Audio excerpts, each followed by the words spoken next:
दल है वो कांग्रेस दिखाई दे रहा है।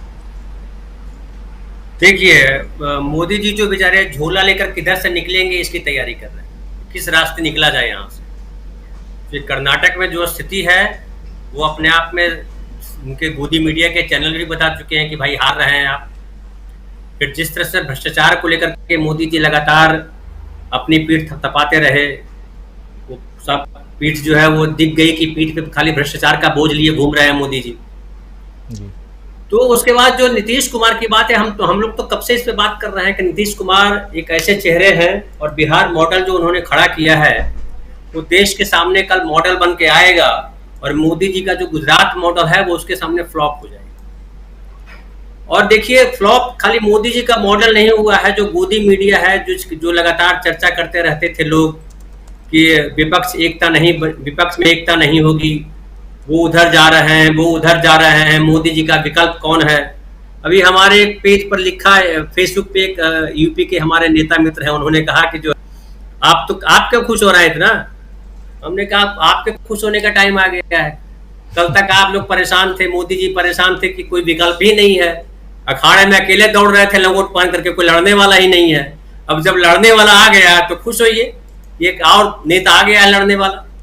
तो नीतीश कुमार ने जैसा कि कहा था, और नीतीश कुमार ने कुछ ही दिनों में 2 या 3-4 दिनों में जिस तरह से राहुल गांधी से मिले, खड़गे साहब से मिलने के बाद वो केजरीवाल से मिले और केजरीवाल ने जो रूप दिखाया वहां पे, जिस तरह से बोला, कांग्रेस के पक्ष में बोला और कहा कि हम इस फ्रंट के साथ हैं। फिर ममता दीदी के बारे में हमेशा बात की जाती थी कि ममता अलग सुर है, कांग्रेस को पसंद नहीं करती थी।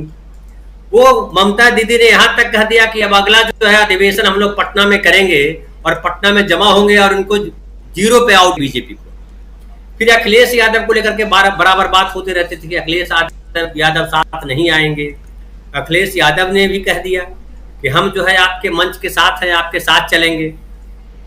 तो कुल मिलाकर के जो विपक्षी एकता में जो सबसे कहिए टेढ़े दिखाई पड़ते थे, मीडिया के द्वारा दिखाए जाते थे, जो गोदी मीडिया, पहले नीतीश कुमार ने उन्हीं तीनों को साथ लिया और ये बता दिया कि नीतीश कुमार ने ये समझा दिया मीडिया को कि भाई ये सारे लोग जो है साथ चलने को तैयार हैं और सब लोग संविधान को बचाना चाहते हैं।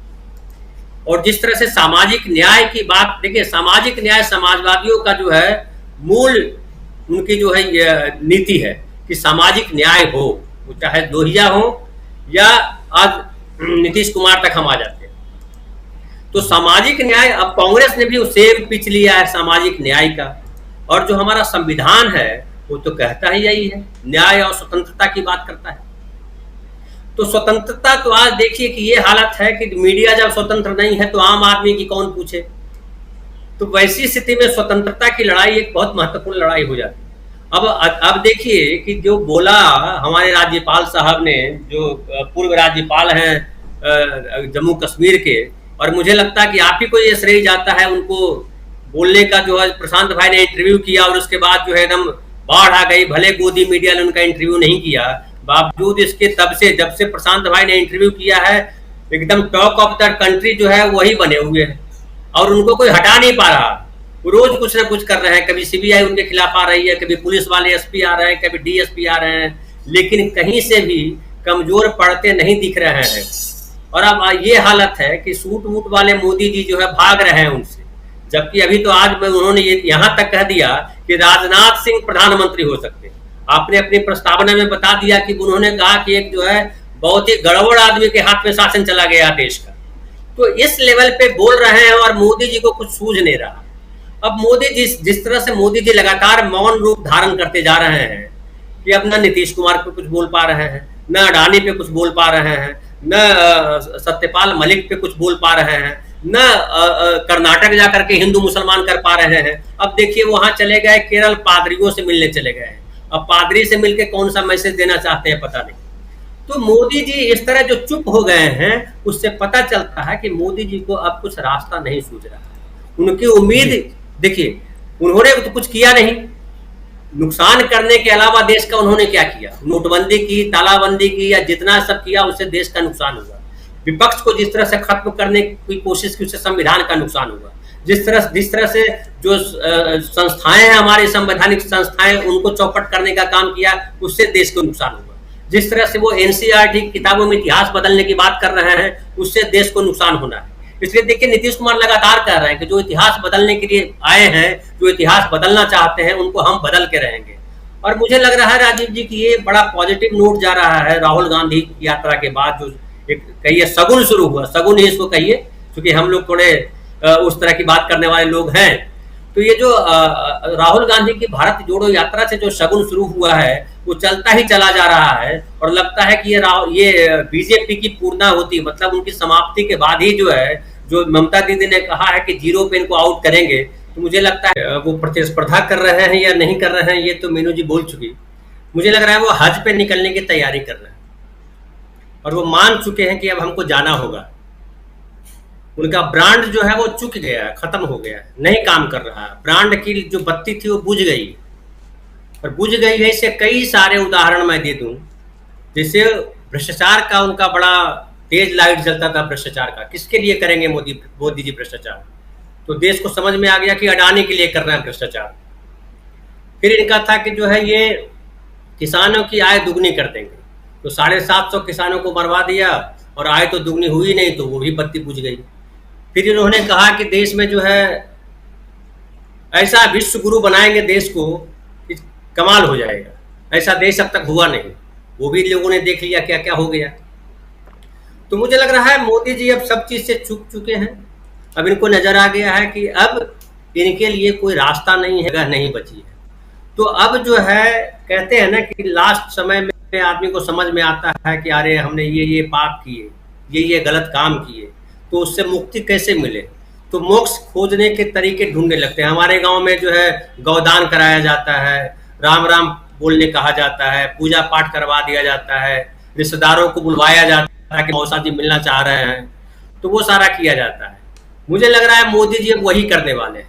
ये पादरी से गए हैं मिलने के लिए, वो इसीलिए गए हैं। हम तो ये समझ रहे हैं कि अब जो है जामा मस्जिद के बुखारी साहब से मिलाएंगे इस बार दिल्ली आएंगे। तो ये कर्नाटक हार गए, अब आपसे भी मिल ही लेते हैं, क्योंकि हमको लोग नहीं तो इतिहास में कहा जाएगा कि सांप्रदायिक सद्भाव बिगाड़ने वाला यही आदमी पैदा हुआ, इसी ने भारत में सांप्रदायिक सद्भाव बिगाड़ा।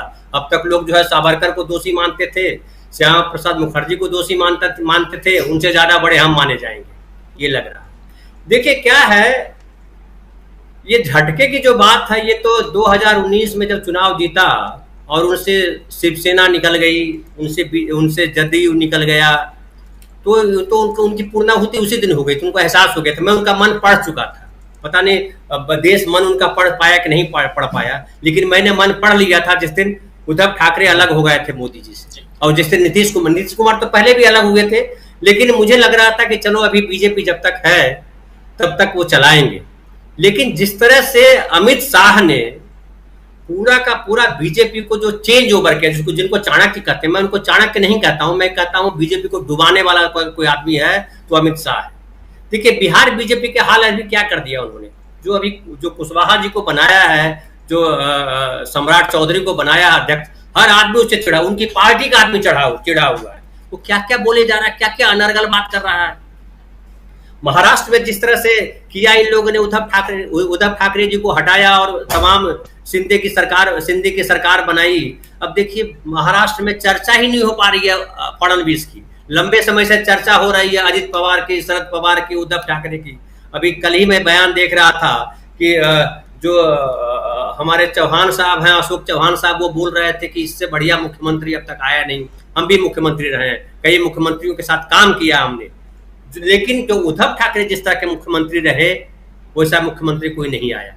तो इससे भी मोदी जी को गड़बड़ हो रहा है कि अरे यार ये क्या कर दिया मैंने।